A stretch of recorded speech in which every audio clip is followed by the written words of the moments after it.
All right, we are going to get started. Thank you guys for coming. We are going to start off with some Zootopia. Oh, sorry, I'm not playing as well. All right.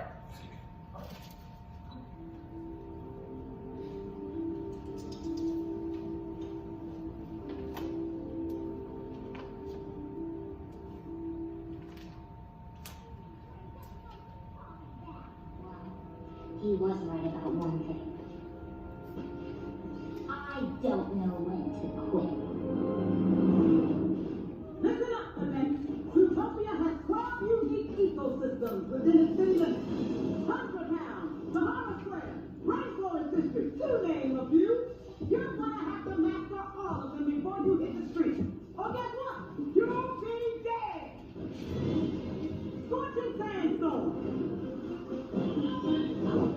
You're dead, Bunny Bumpkin. 1,000 football. You're dead, Carrot Face. Crazy Ice Wall. You're dead, Farm Girl.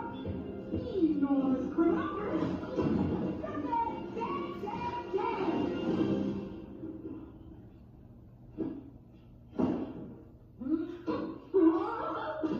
Selfie toilet. You're dead, Fluffbutt.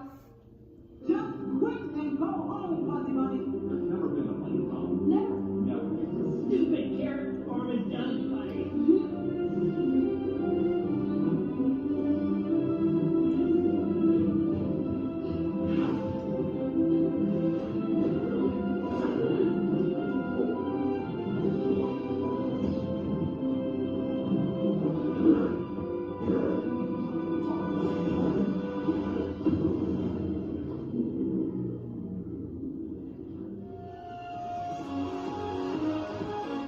All right. Myself up. I'm not sure if I'm in the video. All right. So, those of you, everyone, seen Zootopia? Yes. Have you actually not? No, I've actually not seen it. Okay. Well, Yeah. in that scene, Judy Hopper, I think is her name, is training to be a police officer. Hops. Judy Hops is training to be a police officer. It's like a dream of hers, and it's something obviously she worked really hard to get to.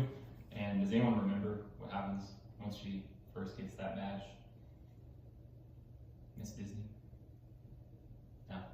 Okay, so then she gets assigned to parking to give out parking tickets. And so our passage today is Ecclesiastes 2:4-11. And in this passage, which before I get to that, the author of Ecclesiastes is believed to be King Solomon. And King Solomon in this passage thinks that he's achieved all these things. He's wiser than anyone that has ever lived, either before him or after him. And he has now come to the point where he's looking into possessions. And I'll just start reading. Ecclesiastes 2:4-11. I increased my achievements. I built houses and planted vineyards for myself. I made gardens and parks for myself and planted every kind of fruit tree in them. I constructed reservoirs for myself from which to irrigate a grove of flourishing trees. I acquired male and female servants and had slaves who were born in my house. I also owned livestock, large herds, and flocks, more than all who were before me in Jerusalem. I also amassed silver and gold for myself and the treasure of kings and provinces. I gathered male and female singers for myself and many concubines and delights of men. So I became great and surpassed all who were before me in Jerusalem. My wisdom also remained with me. All that my eyes desired, I did not deny them. I did not refuse myself any pleasure, for I took pleasure in all my struggles. This was my reward for all my struggles. When I considered all that I had accomplished and what I had labored to achieve, I found everything to be futile and a pursuit of the wind.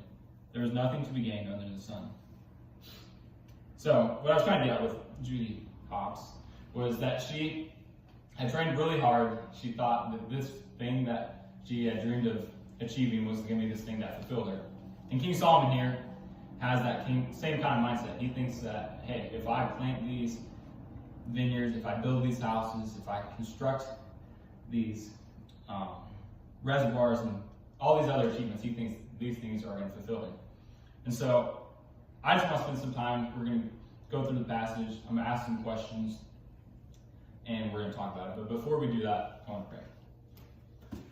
Dear God, thank you for today. I thank you for these group of friends and my wifey and baby that are coming to just discuss and spend time in your word. Father God, I just pray that you just calm any nerves inside me. And Father, I just pray that you just guide our discussion, and may this discussion just help us grow closer in our relationship with you. And Father, I just pray that you just bless us now. Amen. So as I said, King Solomon was the author of Ecclesiastes.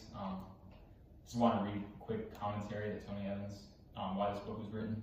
It says, in this book we find a man who made huge mistakes that would eventually split his kingdom. It is important for us to grab hold of this book and learn from Solomon's mistakes as we build our families and apply God's kingdom principles to our lives today. That, in fact, is what Solomon wanted his readers to do, because he finishes the book by talking about the importance of getting God into the picture early in life. Some historic events that surround this book was this book was written during a time of uncertainty for the Jewish people. It was likely written through the Babylonian exile, which brought Persian and Hellenistic influence to the people. And sorry, I'm bouncing back and forth between these two things. So yeah, we're gonna get right to the questions. Hold on a second. I got way too many things going on. All right.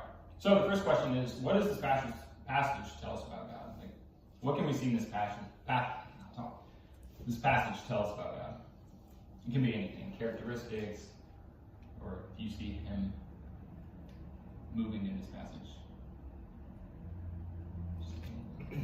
Bringing understanding to Solomon that like all the worldly things are for naught. Nothing here will satisfy. Yeah, definitely.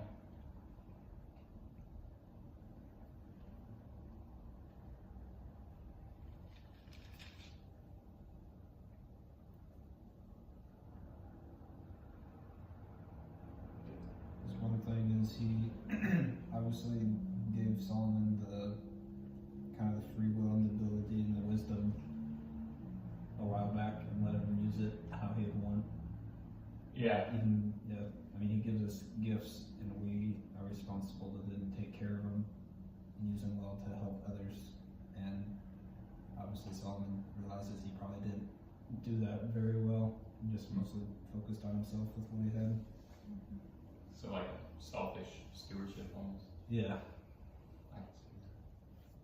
Well, and with that, like Ethan was saying, how God is the giver of the gifts and that God is not equal to the earthly gifts that he gives us, and that even though these are good gifts and they can all be used for good things here, like satisfaction is not ultimately found in them, they're found in God himself. And I was thinking too that with the wisdom that he received from God, Ethan said that he was using, and you said selfishly stewarding it, and that God gave him the ability, his free will, but with the wisdom that the Lord gave him, you can see that he's realizing that the wisdom is that it's the Lord rather than these things, but he's realized it afterwards.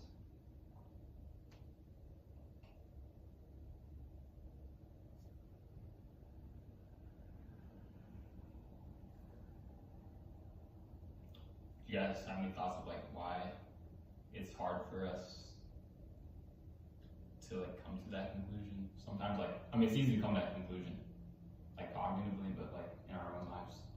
If that makes sense. Does that make sense? Mm-hmm. What conclusion? That like what you and Megan and Mallory were kind of talking about, like that idea of like understanding that.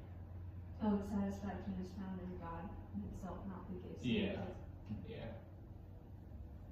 I mean, I think it's hard because, the answer to the reason why it's hard is the fall, but, like, in a more legitimate way is that because the things of the world are easier to do, they're easier to, like, we desire them, and we get, like, a momentary pleasure out of that, and so it's then harder to, even though we've come to that conclusion cognitively, we need to kind of fight to remember that conclusion, because the fact that there's all these temptations in the world, there's all these things that Solomon has just listed off that, you know, like he said, whatever my eyes desired, I did not keep from them. So like, clearly these things are enjoyable, it's pleasurable.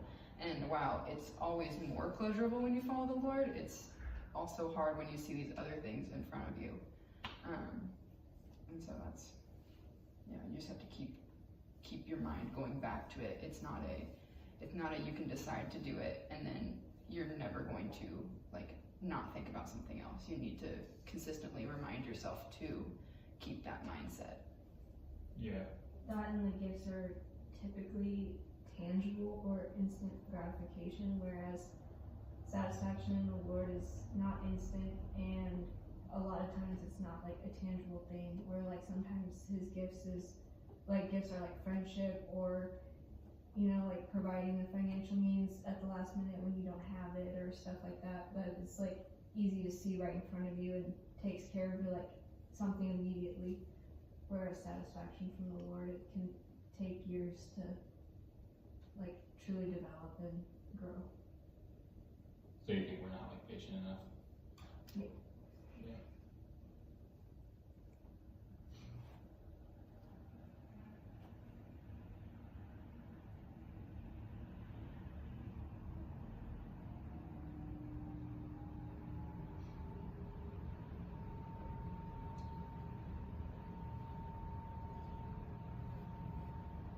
Are there any places like for you guys where you find it easy to like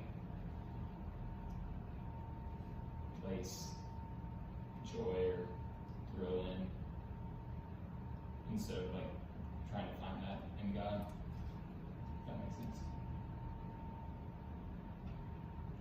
Like lazy relaxation, just being like sitting at home doing Yeah. nothing, maybe playing some video games just to like use it as an escape rather than like what I should be doing, like probably following God and trying to figure out more about what I should be doing rather than instead of just being like, I don't want to deal with anything that is going on right now. I'm just going to escape and not think about anything, like stuff like that. Yeah. I almost, instead of feeling joy, I always tend to lean more towards like keeping myself busy and not keeping myself busy in a way that is following the Lord. It's keeping myself busy to not have to think about other things.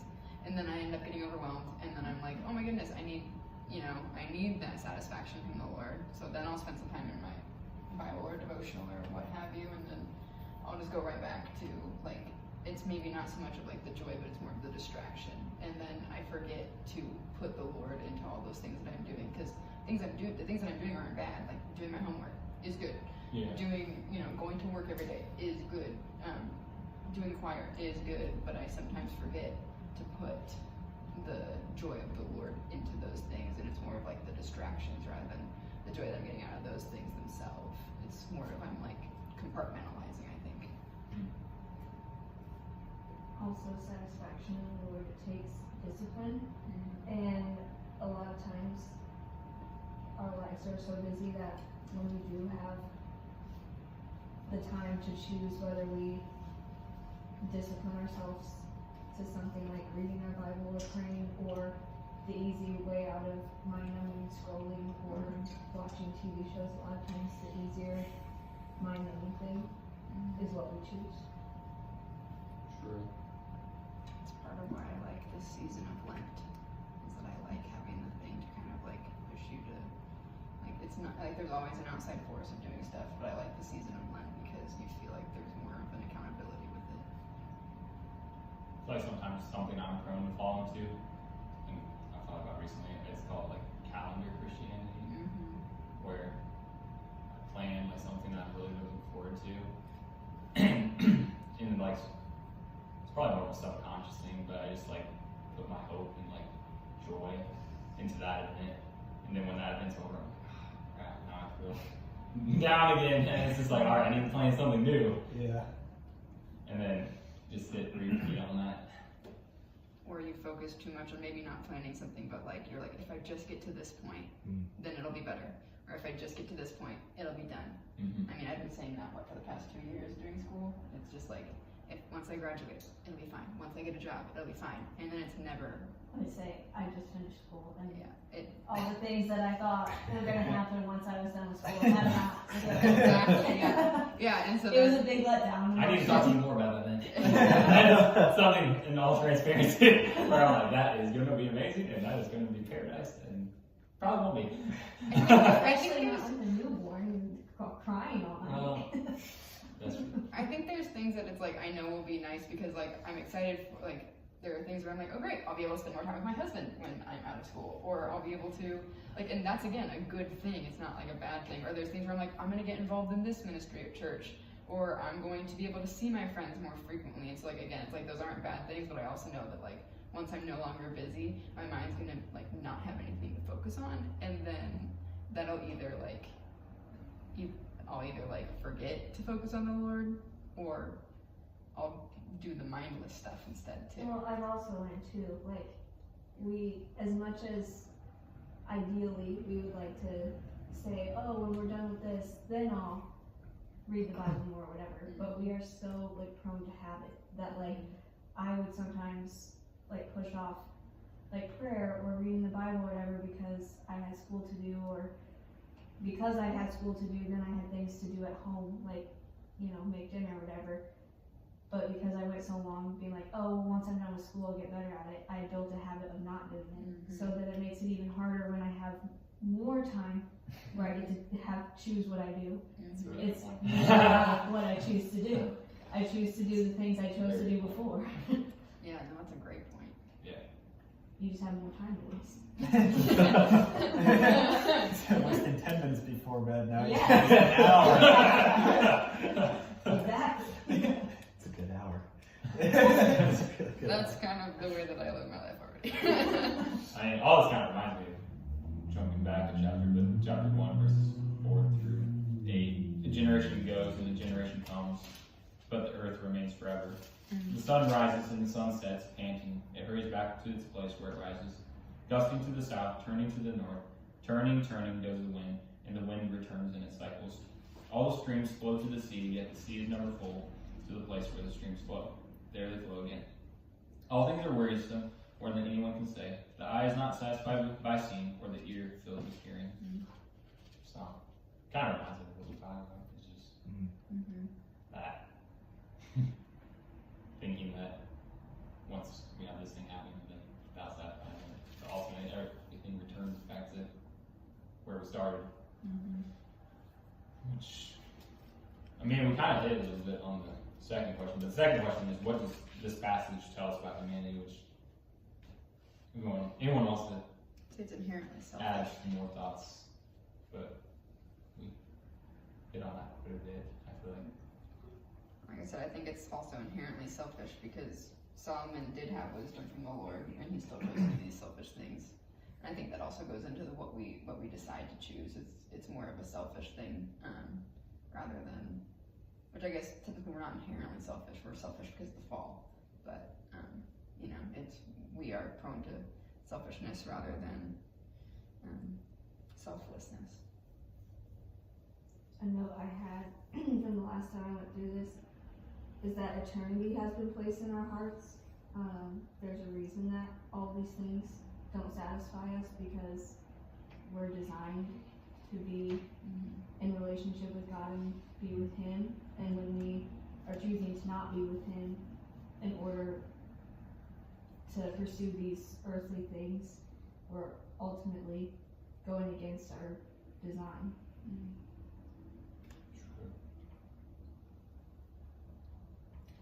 One line that stood out to me was in verse 10. It's like, at least my translation is the last sentence, but the line that says, "This was my reward for all my struggles." Just kind of like that. Pat on the back, like, yeah, I deserve this. I worked hard for this. Prone to pride. Which admittedly too, I mean, it kind of reminded me of my dad, because he's talking about all the time how when he retired, he's like, yeah, this is what I deserve, and I earned this, and I can't wait to see your mom walk out those doors, and I can sleep in, and I earned that sleeping in kind of mindset. But not, I mean, I shouldn't compare him. I mean, I have my own things, and I just feel like in general, what kind of countries, you know, I can speak for other countries. I'm not from other countries, but at least the American mindset The Western, yeah. of like